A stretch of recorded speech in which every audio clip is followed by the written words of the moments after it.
میرے لیے بہترین انسان ہے آصف علی زرداری، بالکل اس کو کرپٹ نہیں مانتا، کیونکہ میں دوسری طرف دیکھتا ہوں کہ حاتم علی زرداری جو ان کے والد تھے یار، وہ اپنے جدی پشتی اربپتی آدمی، اس نے اس وقت کراچی میں 2 سینمے تھے جب سینما بہت بڑا آدمی خریدتا، اور 11-12 کمرشل پراپرٹیاں تھی کراچی میں والد کی، سینکڑوں مربع زمین تھی، کئی پنڈ کے مالک تھے۔ آپ کے قانون نے، آپ کی عدالت نے، آپ کے حکمرانوں نے، آپ کے تگڑے اداروں نے اس کو باعزت بری کیا ہوا ہے۔ اس ویلاگ میں آپ کے سامنے رکھوں گا 4 سوالوں کے جواب۔ کیا آصف علی زرداری کی بیرون ملک جائیداد ہے یا نہیں؟ کیا آصف علی زرداری واقعی ایک بہت بڑے رئیس کا بیٹا تھا؟ کیا آصف علی زرداری میرٹ پر عدالتوں سے بری ہوا یا عدالتوں سے بری ہی نہیں ہوا؟ آصف علی زرداری کی کتنی دولت ہے اور کہاں کہاں پھیلی ہوئی ہے؟ 5 اگست 2010 جمعرات کا دن، برطانیہ کے ڈیلی میل کا فرنٹ پیج۔ اس کی ہیڈ لائنز میں لکھا ہے Cameron should count his fingers after handshake with Pakistan's mister 10%۔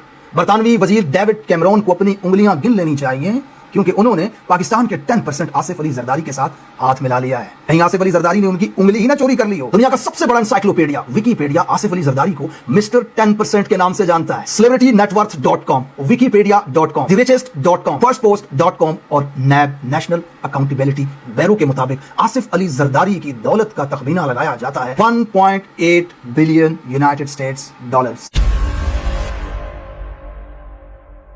یہ اتنی بڑی دولت ہے کہ اگر آپ روزانہ 1 کروڑ کی دہاڑی لگائیں تو 138 سال بعد جا کر کے آپ کے پاس 1.8 بلین ڈالرز جمع ہوں گے۔